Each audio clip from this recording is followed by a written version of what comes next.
Hi, everybody. Thank you very much for bearing with me. I know I'm late, and it's not a crapshoot. It's a shit show. How about that? If you're still here, hello, Hank's Corner, Peckerwood, Archangel 3, Pat Gallagher, Robin Richards. Thank you all for being here. I'm trying to figure out um, how to do what I'm trying to do, and of course, YouTube is being very slow about it, and my internet is a little slow, and so I'm just like, oh God, I'm a wreck. What I wanted to let you know is that I'm trying real hard to get these videos out every Sunday. Um, yeah, I think I made it, but maybe not. I don't know. I'll leave that up to you. I'm waiting for YouTube to finish processing the video that I just created so that I can play it for you. Because, well, hello, Preston. Goodness.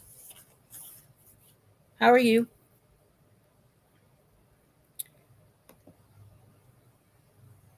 I lost my train of thought. Okay. I'm not real good at this spontaneous stuff, going live like a lot of people are, like the Dutch who's got the gift of gab, and other people who have their stuff together, which I don't. Thank you, Pat. I appreciate that very much. Let's see if YouTube can get their thumbs out of their butts and let me play this.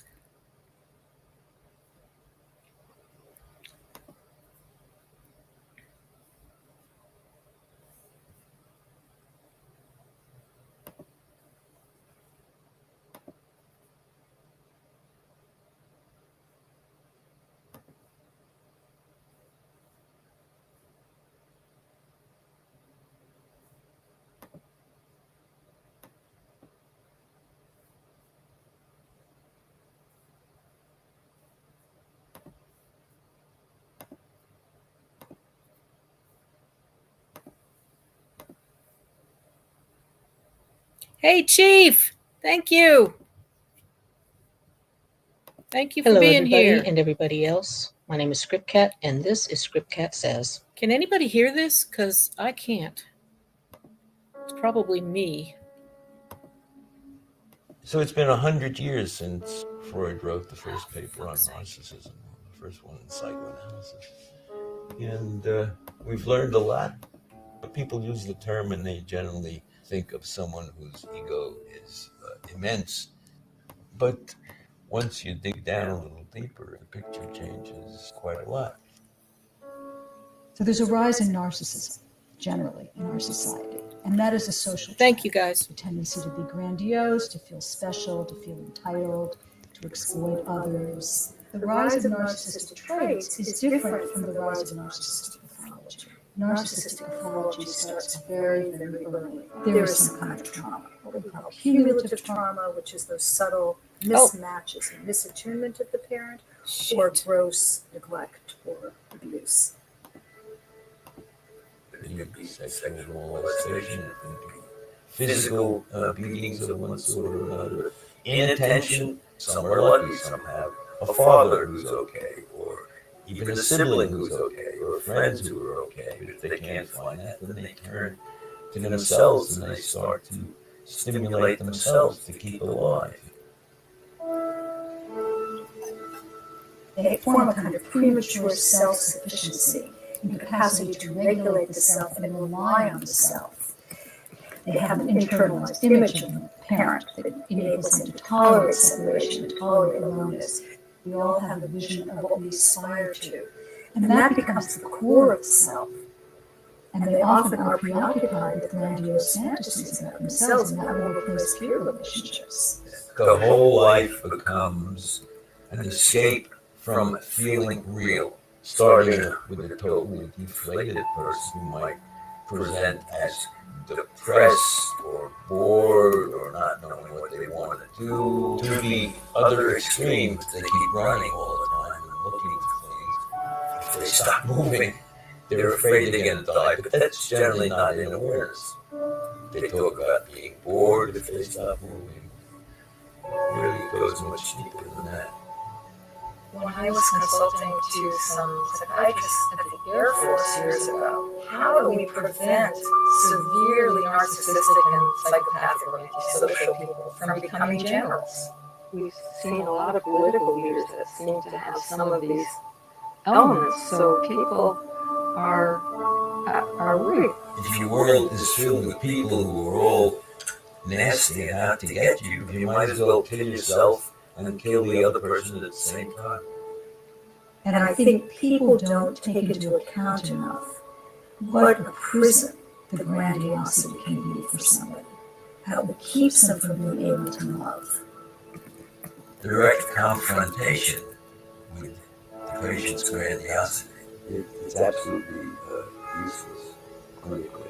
Tell a depressed person that actually their objective situation is pretty good, and it makes them feel worse because they feel you don't understand them, which is true, you don't understand them. You can't help a narcissistic person who's suffering if you can't find your own narcissistic needs. Saying, yeah, I can remember when I've acted that way and what's happening in you when I acted that way. It's the same phenomenon I can find in myself.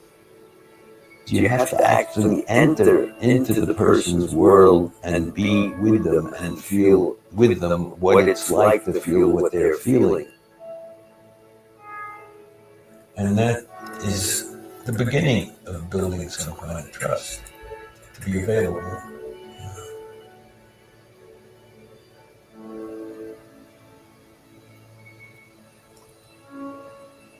And eventually, after a long time, you might be in a position where you can dare to say, sometimes you really feel very lonely.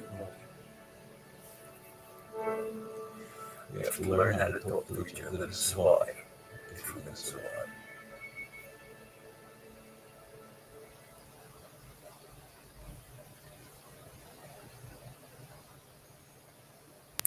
Now, why did I play that video?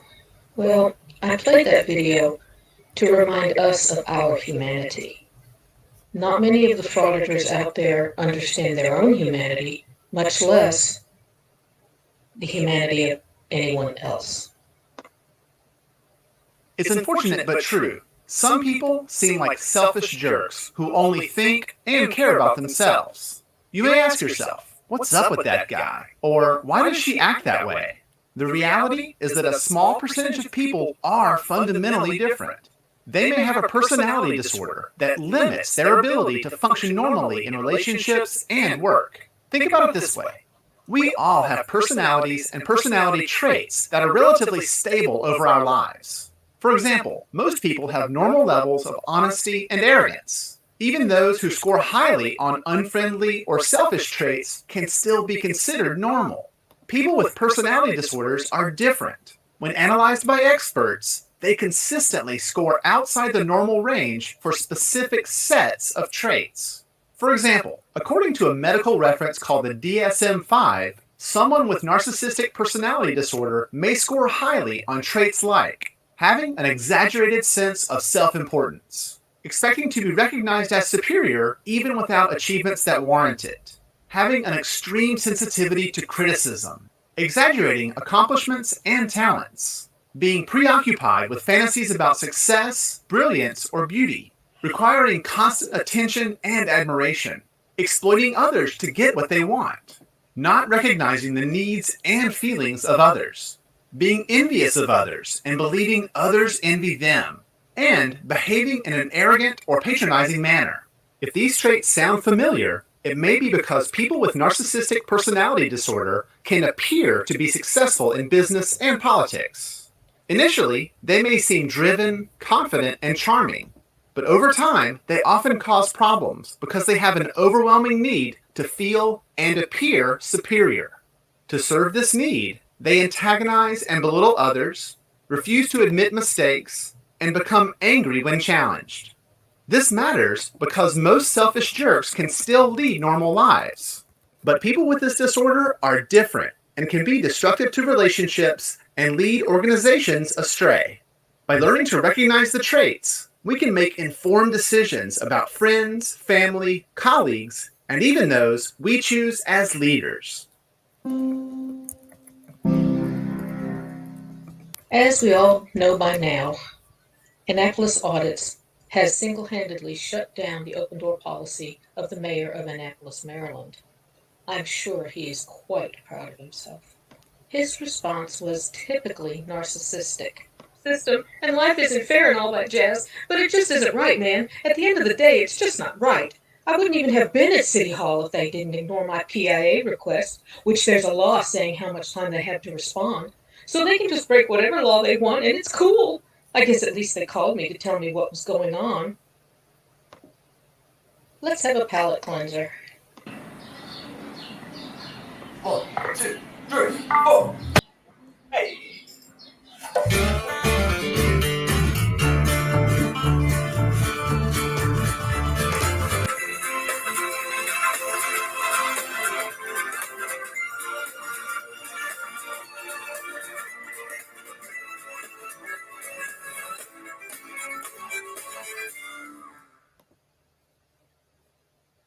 Okay, that's all I got.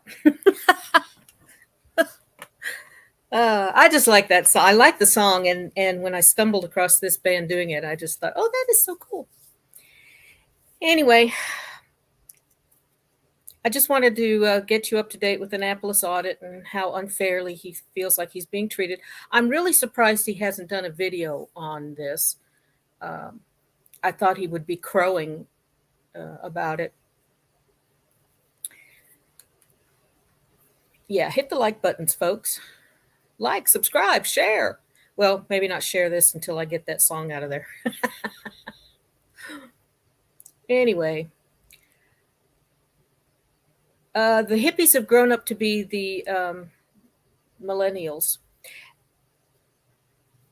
Actually, there is a good video about that.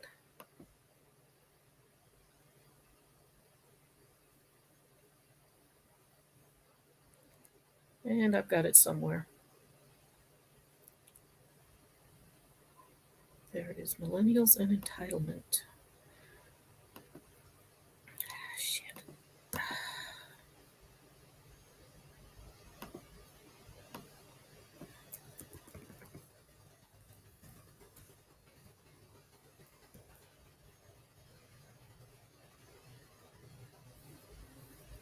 And of course I won't be able to find it.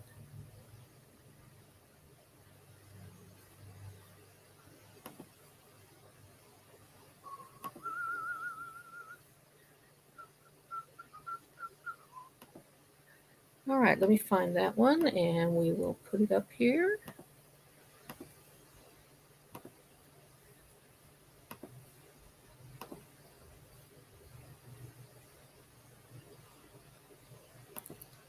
And I've lost my sound again. Boy, that drives me crazy.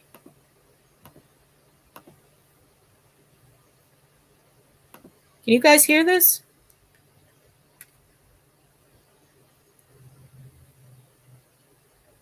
Because for some reason I'm not hearing it. Ah, there we go. There we go. How about this? How about we do it right, Script Cat?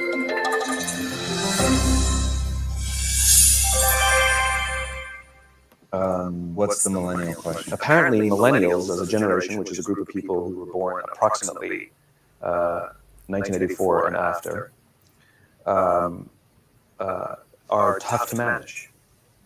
And they're accused of being entitled and narcissistic and self-interested, unfocused, lazy.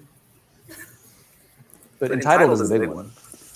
And because they confound leadership so much, what's happening is leaders are asking the millennials, what do you want? And millennials are saying, we want to work in a place with purpose, love that. We want to make an impact, whatever that means. We want free food and beanbags. Hey, Judge. And so somebody articulates some sort of purpose. There's lots of free food and there's beanbags. And yet, for some reason, they're still not happy. And that's because they're missing. There's a missing piece. What I've learned is that I can break it down into 4 pieces. Right? There are four things, 4 characteristics. One is parenting. The other one is technology. The third is impatience, and the fourth is environment. The generation that we call the millennials, too many of them grew up subject to, not my words, failed parenting strategies. You know, where, for example, they were told that they were special all the time. They were told that they could have anything they want in life, just because they want it. Right? They were told, some of them got into honors classes, not because they deserved it, but because their parents complained. And some of them got A's, not because they earned them, but because the teachers didn't want to deal with the parents. Some kids got participation medals. You got a medal for coming in last, right? Which the science we know is pretty clear, which is it devalues the medal and the reward for those who actually work hard. And that actually makes the person who comes in last feel embarrassed because they know they didn't deserve it. So it actually makes them feel worse, right? So you take this group of people and they graduate school and they get a job and they're thrust into the real world. And in an instant, they find out they're not special.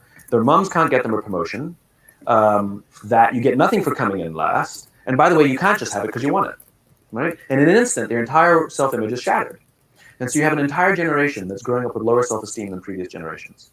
The other problem, to compound it, is we're growing up in a Facebook, Instagram world. In other words, we're good at putting filters on things. We're good at showing people that life is amazing even though I'm depressed, right? And so everybody sounds tough, and everybody sounds like they got it all figured out. And the reality is there's very little toughness, and most people don't have it figured out. And so when the more senior people say, well, what should we do? They sound like, this is what you got to do. And they have no clue. Right? So you have an entire generation growing up with lower self-esteem than previous generations, right? Through no fault of their own. Right? They were dealt a bad hand, right? Now let's add in technology. We know that engagement with social media and our cell phones releases a chemical called dopamine. That's why when you get a text, it feels good. Right? So, we've all had it where you're feeling a little bit down or feeling a bit lonely. And so you send out 10 texts to 10 friends, hi, hi, hi, hi, hi. Because it feels good when you get a response, right? Right? It's why we count the likes. It's why we go back 10 times to see if my Instagram is growing slower, did I do something wrong? Do they not like me anymore, right? The trauma for young kids to be unfriended, right? Because we know when you get a hit of dopamine, which feels good. It's why we like it. It's why we keep going back to it. Dopamine is the exact same chemical that makes us feel good when we smoke, when we drink, and when we gamble. In other words, it's highly, highly addictive, right? We have age restrictions on smoking, gambling, and alcohol, and we have no age restrictions on social media and cell phones, which is the equivalent of opening up the liquor cabinet and saying to our teenagers, hey, by the way, this adolescence thing, if it gets you down. But that's basically what's happening. Right? That's basically what happened. You have an entire generation that has access to an addictive, numbing chemical called dopamine through social media and cell phones as they're going through the high stress of adolescence. Why is this important? Almost every alcoholic discovered alcohol when they were teenagers. When we're very, very young, the only approval we need is the approval of our parents.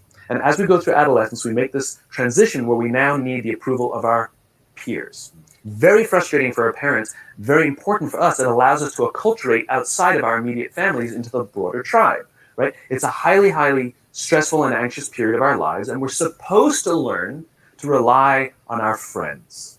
Some people, quite by accident, discover alcohol and numbing effects of dopamine to help them cope with the stresses and anxieties of adolescence. Unfortunately, that becomes hardwired in their brains, and for the rest of their lives, when they suffer significant stress, they will not turn to a person, they will turn to the bottle.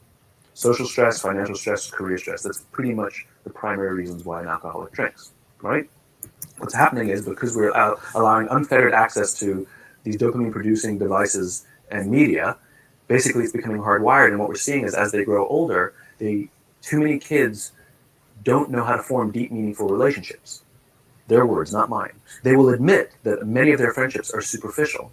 They will admit that their friends, that they don't count on their friends, they don't rely on their friends, they have fun with their friends, but they also know that their friends will cancel on them if something better comes along. deep, meaningful relationships are not there because they never practice the skill set, and worse, they don't have the coping mechanisms to deal with stress. So when significant stress starts to show up in their lives, they're not turning to a person, they're turning to a device, they're turning to social media, they're turning to these things which offer temporary relief. We know, the science is clear, we know that people who spend more time on Facebook suffer higher rates of depression than people who spend less time on Facebook, right? These things balance. Alcohol is not bad, too much alcohol is bad. Gambling is fun, too much gambling is dangerous, right? There's nothing wrong with social media and cell phones. It's the imbalance, right? If you're sitting at dinner with your friends and you're texting somebody who's not there, that's a problem. That's an addiction. If you're sitting in a meeting with people you're supposed to be listening to and speaking, and you put your phone on the table, face up or face down, I don't care, that sends a subconscious message to the room that you're just not that important to me right now, right? That's what happens. And the fact that you cannot put it away is because you are addicted, right? If you wake up and you check your phone before you say good morning to your girlfriend, boyfriend, or spouse, you have an addiction. And like all addiction, in time, it'll destroy relationships, it'll cost time, and it'll cost money, and it'll make your life worse, right? So you have a generation growing up with lower self-esteem that doesn't have the coping mechanisms to deal with stress, right? Now you add in the sense of impatience, right? They've grown up in a world of instant gratification. You want to buy something, you go on Amazon, it arrives the next day. You want to watch a movie? Log on and watch a movie. You don't check movie times. You want to watch a TV show? Binge. You don't even have to wait week to week to week, right? I know people who skip seasons just so they can binge at the end of the season, right? Instant gratification. You want to go on a date? You don't even have to learn how to be like, hey. You don't even have to learn and practice that skill. You don't have to be the uncomfortable one who says yes when you mean no and says no when you mean no, but yes when you don't have to swipe right. Bang, I'm a stud. Right? You don't have to learn the social and coping mechanisms, right? Everything you want, you can have instantaneously. Everything you want, instant gratification, except job satisfaction and strength of relationships. There ain't no app for that. They are slow, meandering, uncomfortable, messy processes. And so I keep meeting these wonderful, fantastic, idealistic, hardworking, smart kids. They've just graduated school. They're in their entry-level job. I sit down with them and I go, how's it going? They go, I think I'm going to quit. I'm like, why? They're like, I'm not making an impact. I'm like, you've been here 8 months. You know? It's as if they're standing at the foot of a mountain and they have this abstract concept called impact that they want to have in the world, which is the summit. What they don't see is the mountain. I don't care if you go up the mountain quickly or slowly, but there's still a mountain. And so what this young generation needs to learn is patience. That some things that really, really matter, like love, or job fulfillment, joy, love of life, self-confidence, a skill set, any of these things, all of these things take time. Sometimes you can expedite pieces of it, but the overall journey is arduous and long and difficult. And if you don't ask for help and learn that skill set, you will fall off the mountain, or you will, the worst case scenario, and we're already seeing it. The worst case scenario is we're seeing an increase in suicide rates. We're seeing an increase in this generation. We're seeing an increase in accidental deaths due to drug overdoses. We're seeing more and more kids drop out of school or take leaves of absence due to depression. Unheard of. These are all, this is really bad. The best case scenario, those are all bad cases, right? The best case scenario is you'll have an entire population growing up and going through life and just never really finding joy. They'll never really find deep fulfillment in work or in life. They'll just waft through life and it'll be just, it's fine. How's your job? It's fine. The same as yesterday. How's your relationship? It's fine. Like that's the best case scenario, which leads me to the fourth point, which is environment, which is we're taking this amazing group of young, fantastic kids who are just dealt a bad hand. It's no fault of their own. And we put them in corporate environments that care more about the numbers than they do about the kids. They care more about the short-term gains than the long-term life of this young human being. We care more about the year than the lifetime, right? And so we are putting them in corporate environments that aren't helping them build their confidence, that aren't helping them learn the skills of cooperation, that aren't helping them overcome the challenges of a digital world and finding more balance, that isn't helping them overcome the need to have instant gratification and teach them the joys and impact and the fulfillment you get from working hard on something for a long time that cannot be done in a month or even in a year. And so we're thrusting to them in corporate environments, and the worst part about it is they think it's them. They blame themselves. They think it's them who can't deal. And so it makes it all worse. It's not. I'm here to tell them it's not them. It's the corporations. It's the corporate environments. It's the total lack of good leadership in our world today that is making them feel the way they do. They were dealt a bad hand, and I hate to say it, but it's the company's responsibility. Sucks to be you. Like, we have no choice, right? This is what we got, and I wish that society and their parents did a better job. They didn't. So we're getting them in our companies, and we now have to pick up the slack. We have to work extra hard to figure out the ways that we build their confidence. We have to work extra hard to find ways to teach them the social skills that they're missing out on.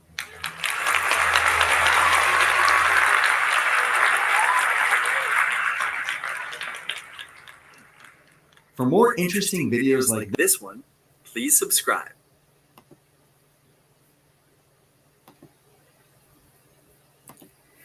Not sure I believe the last part of that, or not sure it's companies' responsibilities to make sure that young people's overall goals in life are met.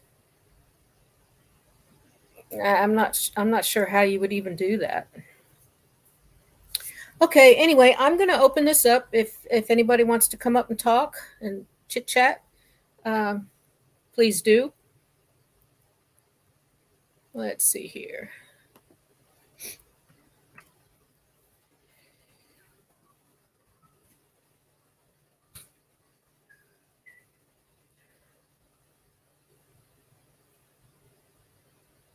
Chief, I didn't know you were from Southern California. I got to look at you differently now.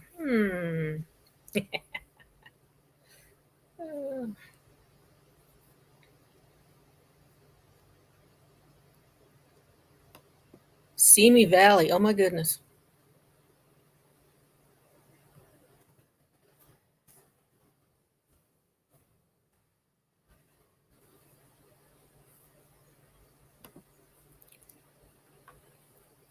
Incoming. Oh my God. It's Arch. Oh God.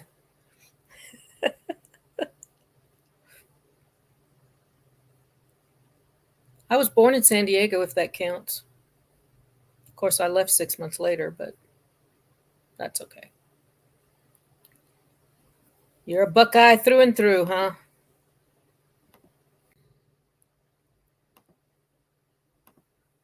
I knew it.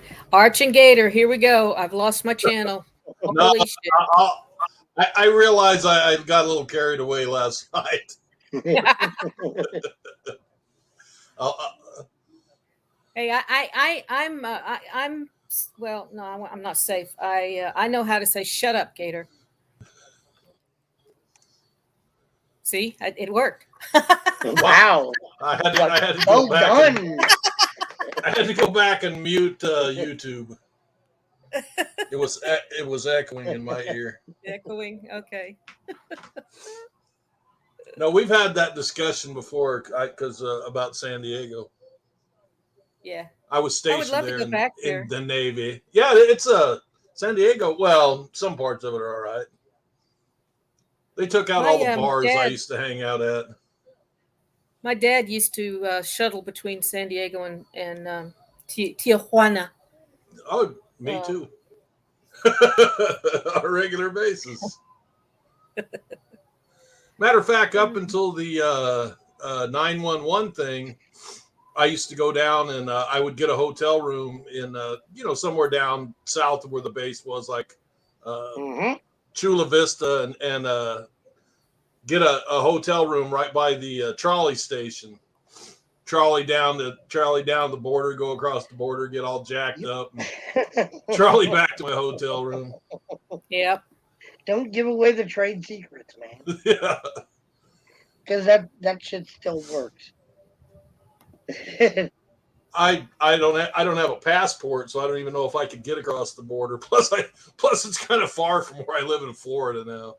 Do you need a passport to get into Mexico? I think Yeah. so. Oh, Yeah. I didn't know that. Ever since 911, I think. Well, you need one to get back.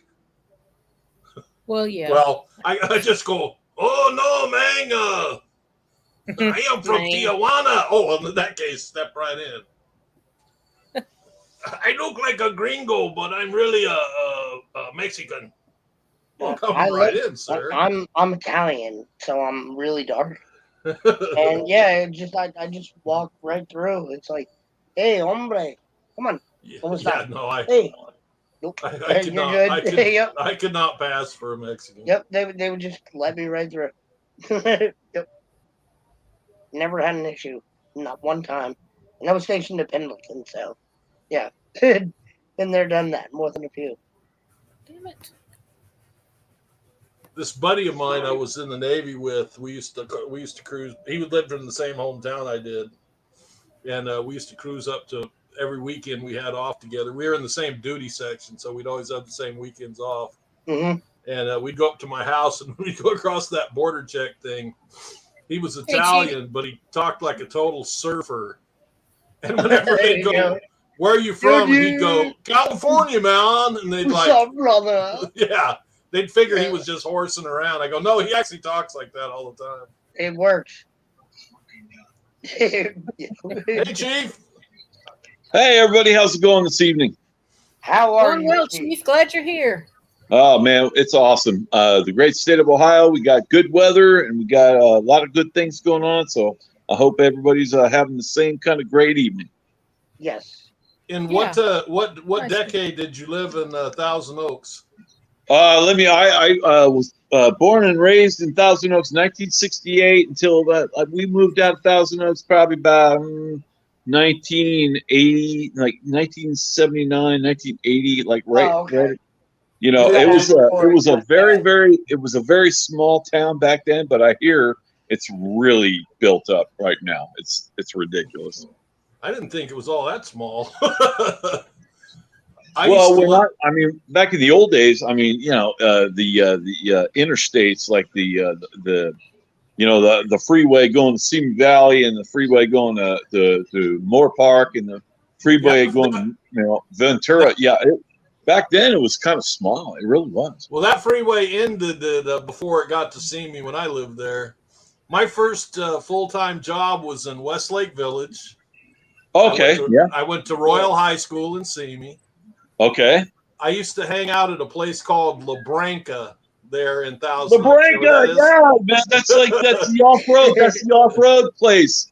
That's where the waterfall thing is. I think it's called Wildwood Park or something now. Yeah, it's Wildwood Park now, but that's where we used to go four-wheel driving back in the old days. Yeah, there's some wheeling up in that area, definitely. Oh wow, that is so cool. Yeah, we used to ditch school and see me and hitchhike there. Oh geez, that is so. Having to walk from awesome. like the freeway up Jan's Road all the way to the end. That's how you. That was the only way you could get there back in the old days. Right, and then that one college, what the CLC, the Christian college, was at the end of that road going up towards Moore Park. That's on the end of Olson Road.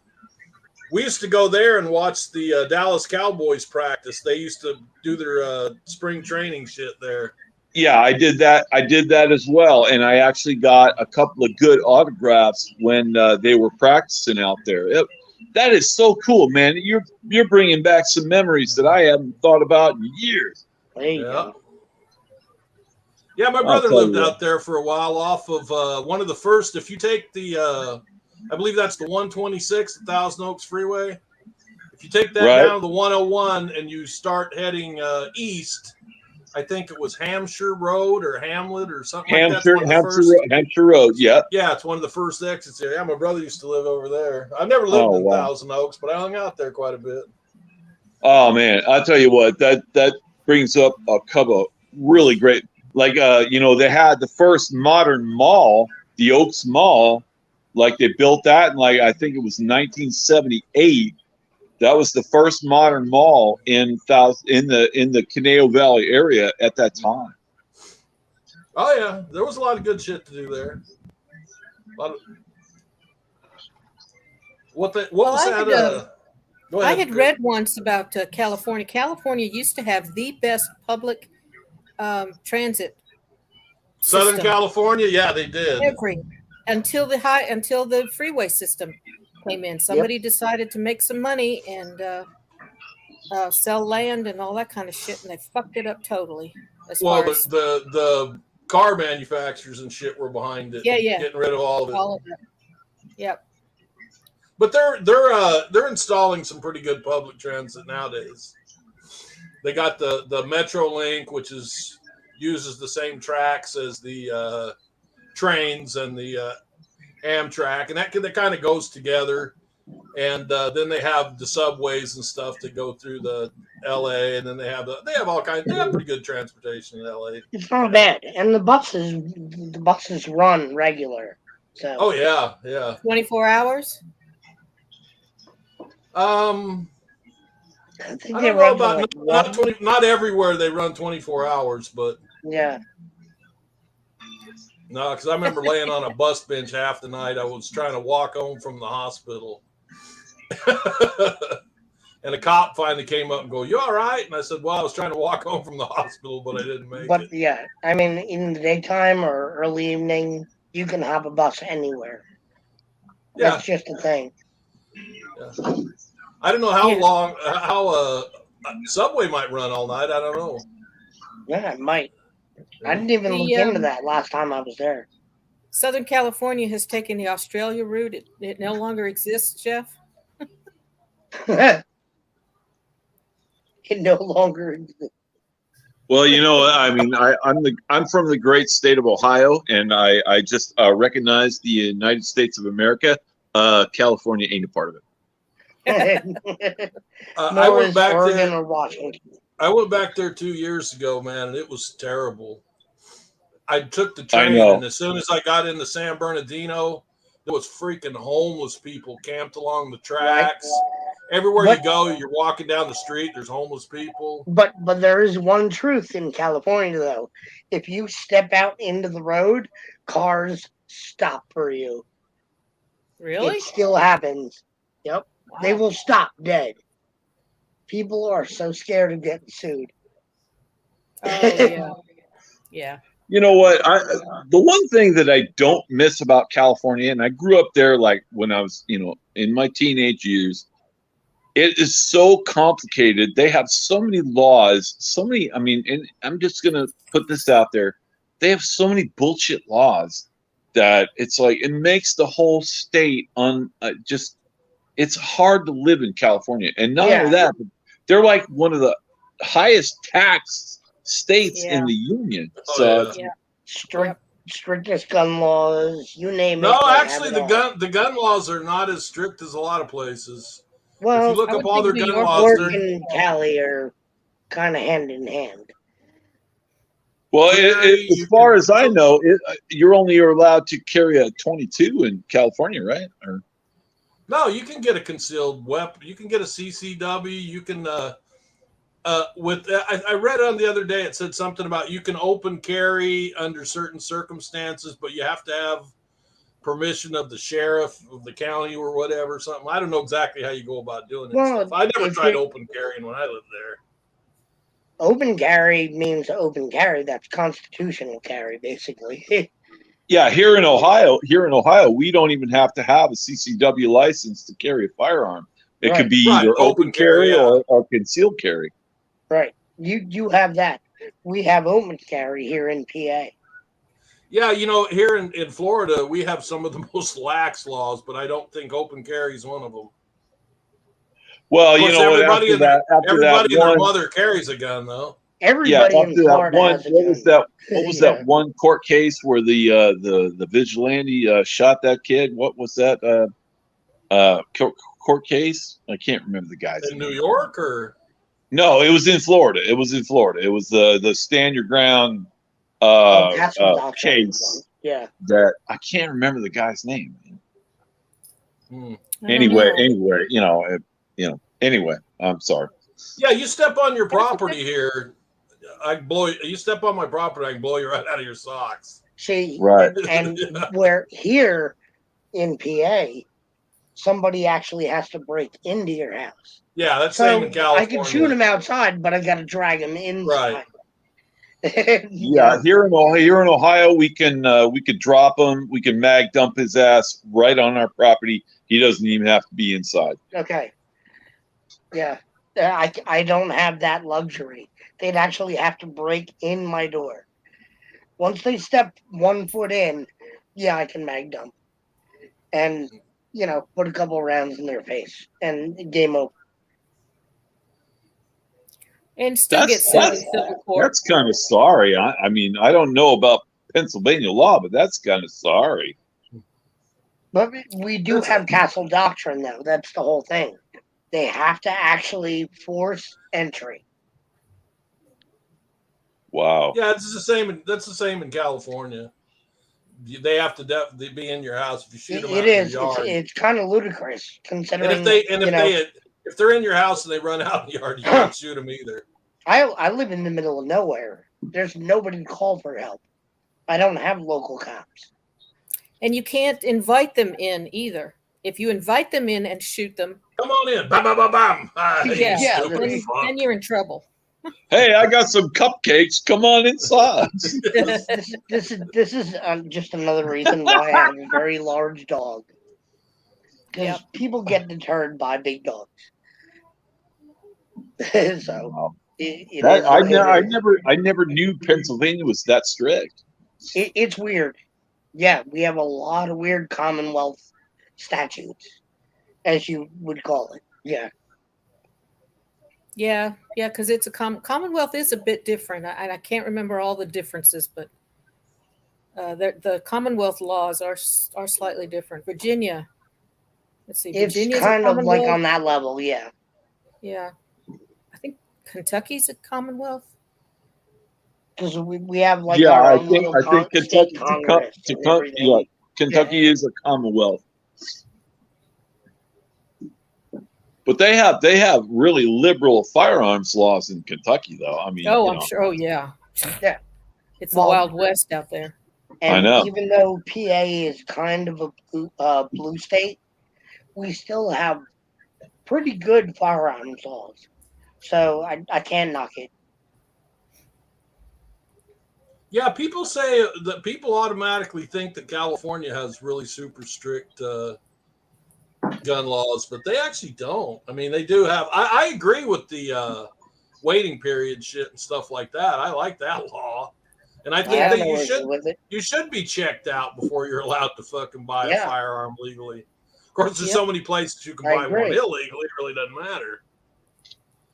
Well, like here in Ohio, I mean, I've been buying firearms since like 1985, and I've always had to pass a background check.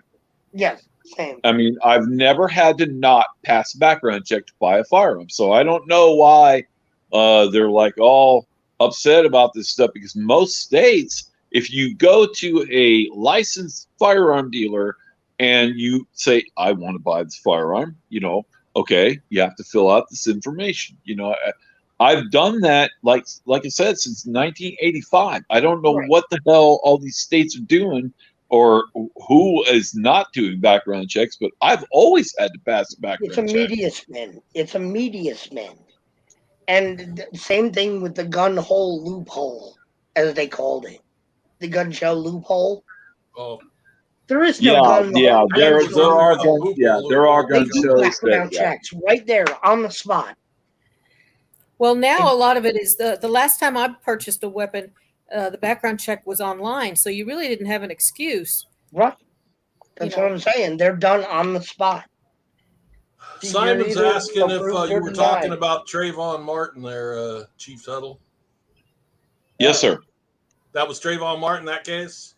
Yeah, I'm sorry, I couldn't remember the name, but yeah, that was the Trayvon Martin case, and that was when the guy, his whole defense was, I was defending myself, And I never could really I mean, I'm not going to Monday morning quarterback somebody's actions, but you know what? It didn't seem very right that he had a firearm, the kid didn't. I mean, you know, it was what it was. You know. Yeah, but they did have some evidence the kid was beating the living shit out of him when he shot him. Yeah, absolutely. Yeah, that is that, and that's probably why he got off. You know, I mean, because that information when it came to light in the court case, that was very, very, what do you call it? Positive testimony for the defendant. What was the guy's name that shot him? George Lopez? George Lopez. Isn't that a comedian? Was it? I'm not sure. I'm not. Zimmerman or something like that. George Zimmerman. Yeah. Zimmerman. He was let's clarify this. He was not a white man. He was Hispanic. He was Hispanic. Yeah, he was. Yeah, Latino. Yeah. Yeah, but they still said it was a white guy that did it. And the media, Obama said he wishes he was his son or some shit like that. Right. Oh yeah, I remember that too. That was like, holy shit! Like, you gotta be kidding me, man. You can't. That's called federal interference. No, you're right. I think that Zimmerman was in the wrong for fucking kind of provoking the guy and shit like that. And I don't know. I to be honest, I think he should have been fucking convicted. Well, you know what? He provoked the guy into attacking him pretty much. Yeah, I think that could have happened. That could have gone that way. But I think the jury was kind of confused about the stand your ground defense, and they hadn't really brought that defense up in prior cases. But I think that's what confused the jurors. Yeah, they didn't know what castle doctrine really meant. Since we're on the subject, what do you think about the third guy getting convicted in that case? It was a lot more recent. It was where the guy was jogging, and then they tried to stop him, and he started fighting. Oh, the guy who they shot him. Now I understand. Okay, the father and son, but the third guy, all he did was film it. How did he get convicted of murder? Well, anybody that was involved. What state? Involved? I don't remember. Was that in? I don't remember. I don't even remember the guy's name. Florida, actually. I don't think that one was Florida. It might have been. I don't know. You know, the thing is they chased that guy down like an animal. Aubrey something was his name. They hunted him. Yeah, and it was absolutely ridiculous. The guy was just jogging down the fucking road. I mean, the guy he might have been interested in a place that was building, like hey, I'm gonna go check this out. Find a power tool, and then he's jogging. Exactly, he's jogging down the road, and they hunted him down. Right, and the guy filming was laughing. So, it was well. They confronted him, and then a fight broke out, and then he got shot. Yeah, I thought that was absolutely ridiculous. It's just I just don't understand. The third guy was really not that much involved in it. And let's say he did believe the guy was breaking in. Yeah, he was just there, but that's not. It's not like they were committing an armed. Whenever you're busted for you're the driver in an armed robbery, they're going there to do something. Like I just said, though, something like he was filming and he actually was laughing. But you know what? You have to. It makes him an accessory. But you have to consider it's like guilty by association. Yeah. I just don't agree with it. I don't see how he got convicted of a lesser crime, maybe. A lesser crime, maybe, but. Yeah, I didn't agree with what they gave him, but I mean, he's still kind of guilty by association. Well, now I would agree if they didn't go there intentionally to commit a crime, although that's what, I'm sure the jury probably believed. Yeah, they chased him down because they wanted to kill him. Sure, I think that they seriously thought that he did something and the shit just got out of hand. And the third guy was probably just standing back going, oh, fuck. If they weren't going there to cause a confrontation, nobody would have pulled out a shotgun. Why Yeah, didn't but they? they, I mean, Why they would they thought carry they a thought he was shotgun? committing a crime, though. They weren't going there to assault Right. somebody. okay, but my question would be, why didn't they try to contact him and ask him what the hell he was doing in the Right. first place? There you go. Well, I thought that's what they did before it got out of hand.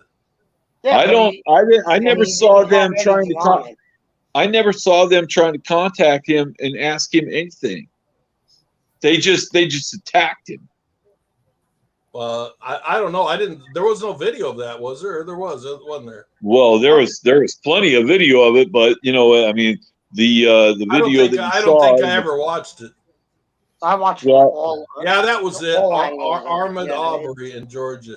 I'd have to watch it again, to be honest. I'm just going by what I heard about the case, is that they confronted him, a fight broke out, and one dude shot him.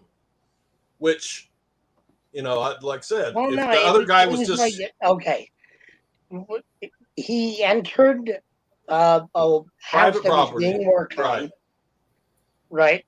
And he got caught, and he got called out, so he took off, and they hopped in the truck and they followed. And there was no reason for a weapon to be used. If they wanted to confront him, they could have just confronted him. But Yeah. all hell broke loose instead, and you know, a kid died over nothing. Oh, Yeah. I agree. It fucking shit got out of hand, but Yeah, the two guys that got convicted, the father and son, but the other guy, like I said, he didn't confront them. He didn't confront problem the guy. is he was there. Okay, and but he was okay. filming. Let me He just made no interject. attempt to stop them. Let me just interject something here. One of the father of the son was an ex-police officer, so he should have known right. better. He should have known better than what he was doing. You know, I mean, if I was a police officer, I trained in 1993. I graduated police academy. You know what? If I had done the same thing, I would have been in deep trouble. Because they would have said, they would have said, I should have known better. I should have known better. Yep. And he should have Like I known said, better. I totally agree that the father and son, but the other guy, he was just there because he thought the guy was breaking into the houses and Again, stuff. guilt by But he association. But he didn't participate in the shooting of the guy. Yeah, but you know what? He didn't do But anything. out of Hey, all Judge. out of all three of them, he probably will get paroled the earliest. So, you know. Oh, Well, yeah. I would hope so, if he ever does. But But Okay, he guys, he I'm probably gonna- die in prison. I think I'm they gonna did end that to this- send a message. I'm Don't going to do end this now. I want to thank everybody who came up. I want to thank Gator and Arch and especially Chief. Yeah. Thank Why everybody who especially came to Chief? the What kind of chat. crap is that? Huh? What? I'm just joking, Pat. Oh, shut up, both of you, all of you. Get off my lawn. No. Okay, I'm shutting this down. I love everybody. Thank you. Hey. Good night. We love you. We love you, Script Cat. Hey, I love